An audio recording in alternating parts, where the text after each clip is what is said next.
కార్యక్రమానికి ఎక్కడున్నా కానీ విదేశాల నుండి కూడా అనేక మంది కార్యక్రమానికి రావాలి, చూడాలి, జయప్రదం చేయాలని చెప్పి వచ్చినటువంటి నాతోటి స్నేహితులందరికీ కూడా మరొకసారి హృదయపూర్వక ధన్యవాదాలు.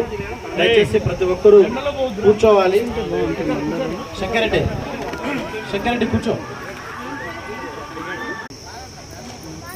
గతంలో కూడా ఇక్కడ మనం ఒక గెట్ టుగెదర్ కార్యక్రమం ఏర్పాటు చేసుకోవడం జరిగింది. గెట్ టుగెదర్ కార్యక్రమం ఏర్పాటులో భాగంగా మనం చదువుకున్నటువంటి ఈ పాఠశాలకు, ఈ గడ్డకు